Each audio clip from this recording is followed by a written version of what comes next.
glad we got us a roaring crowd here this evening. I was worried, you know, that the place would be packed. I wouldn't have any room to get my glass and stuff out.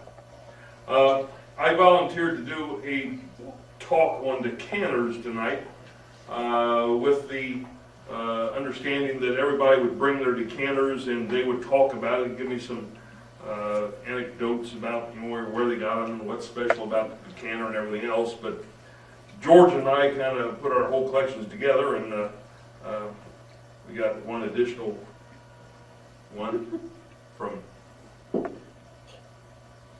but nobody else bothered to give us a call, so, you know, we're left with a few meager items here on the table. Where to start? You know, I went to the dictionary and looked up decanter. Thought I would come off with a nice big description of what a decanter was, so we could really say, hey, it meets certain criteria, it's a decanter. I went there and found that it's a long-necked vessel for decanting wine. That was it. No other description. So I guess all these were supposed to hold wine at some point in time. A lot of wine drinkers. What I've done tonight, I've kind of set everything up in categories, trying to show you maybe some of the difference that you might find out there, some of the different stoppers, some of the different sizes, and a few of the different decorations. We'll start from the left and go across the table. First one we have is the 1070. A lot of people refer to it as a pinch decanter because if you look at it closely, you'll see that the sides actually are kind of pinched in. We probably have the biggest assembly of colors, types, shapes, and everything else. We have a pink crackle, for starters, which is kind of unusual. Again, with just a plain ball stopper. You can also find the golf ball stopper on this item. You can find this stopper, as well as the one like on the Blue Arrow Optic, kind of a pyramid type of stopper. You can also find it with the shot glass stopper. So it came in the book with all these different stoppers on, and then a few more. One you don't see real often in Crown Tuscan is a 3450 40-ounce Nautilus decanter. It's in Crown Tuscan.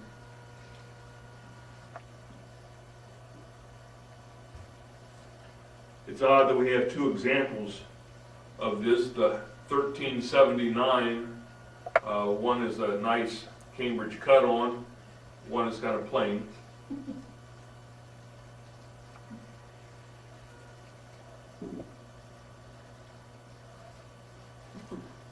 3078 in royal blue, kind of reminds you of a beehive type of stopper. These were fairly rare to find early on. One person seemed to find the majority of them. I still don't think they're that plentiful.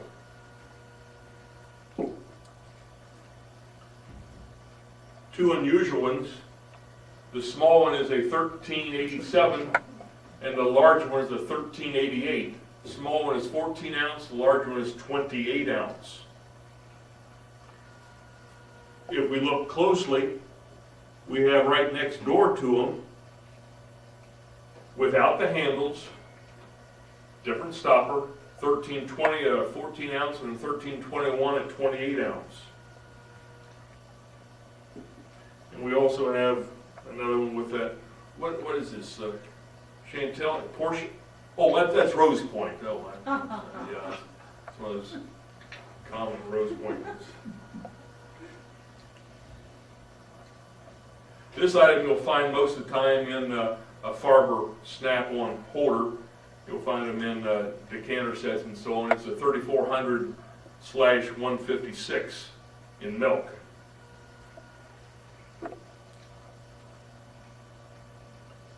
Mount Vernon is real nice. We have a 40 ounce and we've got an 11 ounce, a W70 and a W52. W, I guess, stood for white. You'll find a small one sometimes advertised as a cologne bottle. We have it with that decoration on, and also a powder box that matches. This is probably the earliest one. This is probably from the 1906. It's the number 306 Opal. Cambridge, when they started business, they acquired a lot of molds from the National Combine, so this is one mold that, you know, they immediately had to start producing glass. What company originally had it, I can't tell you, but it shows up in the 1906 catalog.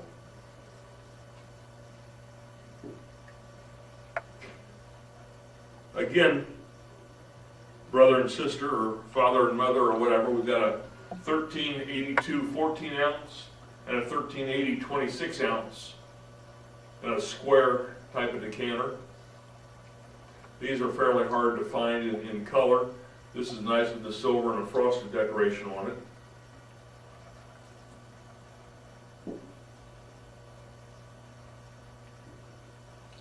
And then one right along with it is a 1350 etched Scotch. Is a pump type of decanter. You would find it with Scotch on it, bourbon, rye, probably 4 or 5 different ones. This can also be found, this pulls out of the top, this can also be found with a big round ball type of stopper on it.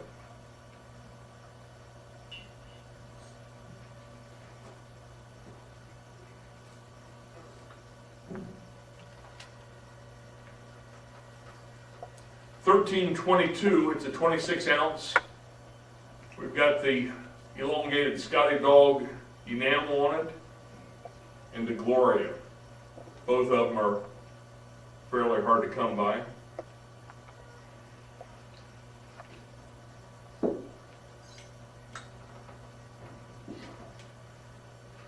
Some people refer to this as a melon rib decanter. If you look at it, you can see the stripes going down kind of like a cantaloupe. This is number 1369. They said 36 ounce. I think they were mistaken, but who am I? You'll also find in the catalogs that you look at, they'll vary in several ounces from one catalog to the other. What explanation, I can't tell you. Another old one from early on is a 1315. It's a 16 ounce, and this has a hollow stem. Most of these stems are all solid. This has a hollow stem. Stopper. Stopper. I said stem. I meant stopper. You knew what I meant. I'm just checking you. Talking about hollow stoppers, if you ever see this bottle with a hollow stopper, don't buy it. Imperial reproduced this bottle, mostly in crystal with gold or ruby and some in blue. The stopper is hollow. That's a reproduction. Stay away from it.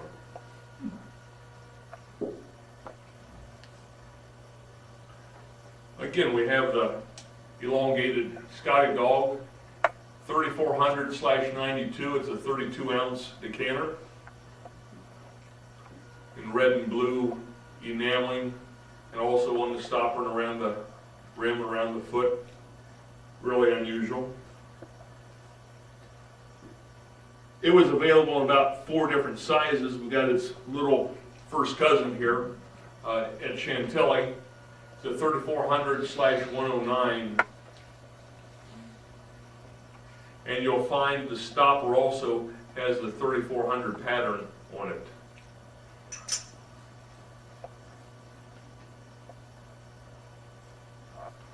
Referred to as the nude blowing bubbles. Again, it's a enamel decoration. 1323, it's a 28 ounce decanter. And the stopper also has black enamel on the top.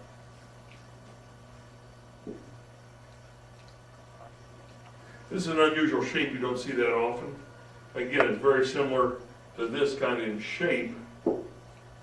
It's a 1324, 22 ounce with a golf ball stopper and a nice, probably Silver City silver decoration on it. A lot of people refer to it as a cabinet flask, 3400/46. Again, we've got a Nautilus stopper and a 3400 bottom, but again, Cambridge been known to join a couple different things together.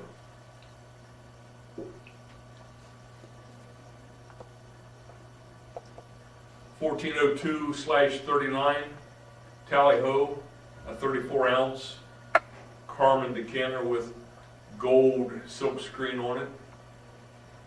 The stopper is gold decorated and everything. Really unusual. You know, with all these being blown, you know, Cambridge, again, changed them just by adding a handle or taking a handle away. This is a 3400/118, and this is a 3400/113. Again, just same stopper, same everything, just without a handle.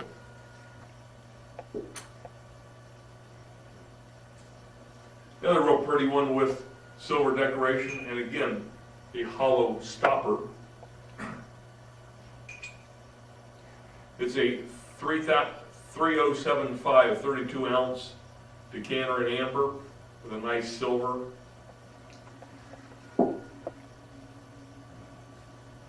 Lifesaver decanter. For some reason, these guys always got sick down at the bottom. You know, I don't know if the liquid you put in it had a hard time getting out, but the majority of them all are kind of sick at the bottom.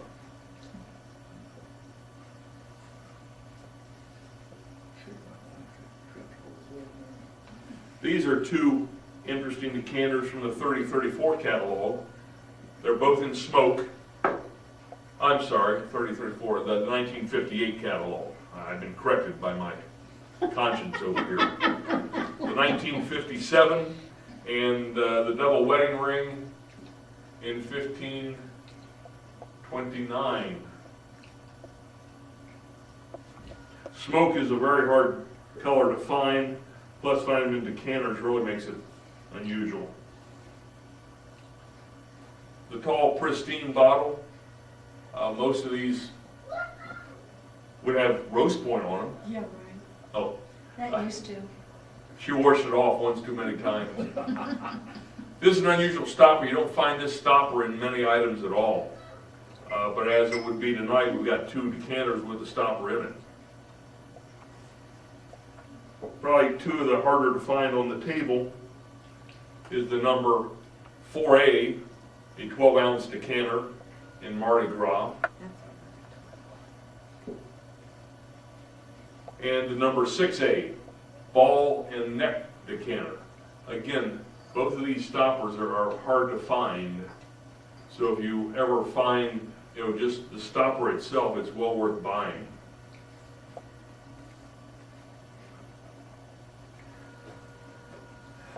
I've got an item here, a lot of people refer to it as a rum pot. If you notice, it doesn't have the 3400 lines up here. Most people see it with a Farber bottom on it. Two things I want to add to that. I found a glass factory directory from 1932, and talking about Cambridge glass, they've got a small ad in here.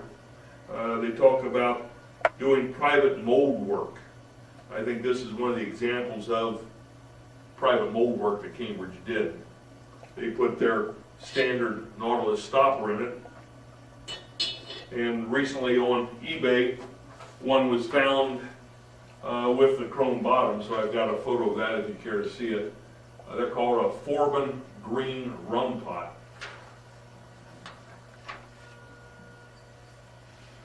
Earlier Georgia was talking about the number of decanters and so on in individual catalogs.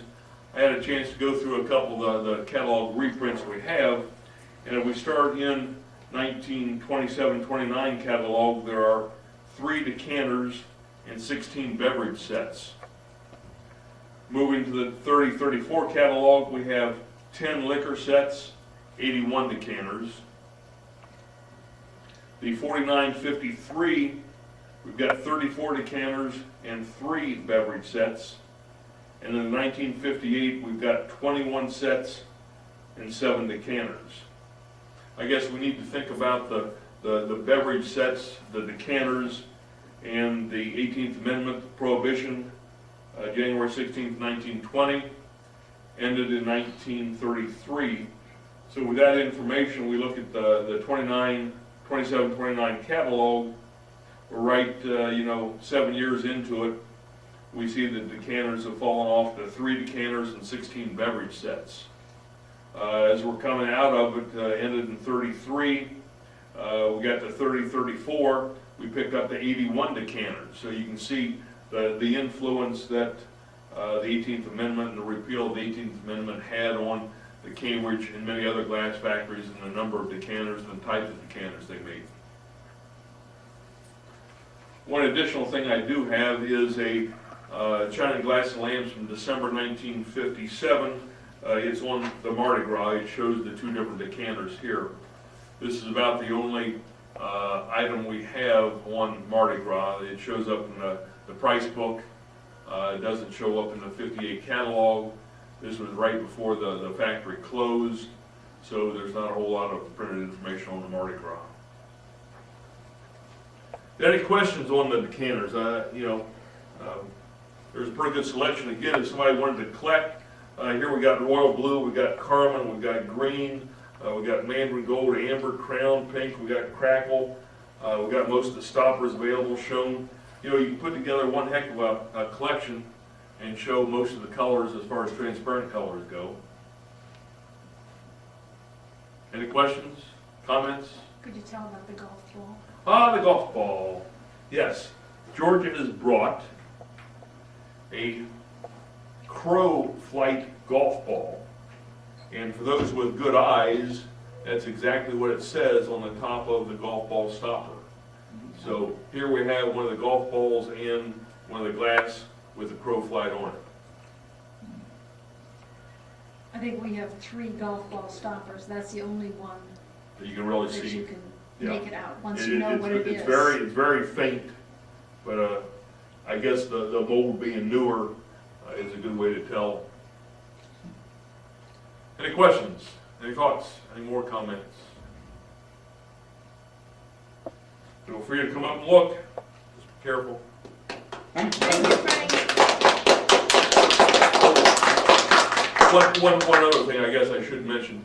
This is a ruby flash or a cranberry flash on it that has been cut back then. Cambridge did not do it, but another decorating company probably bought the blank from Cambridge and did this decoration on it.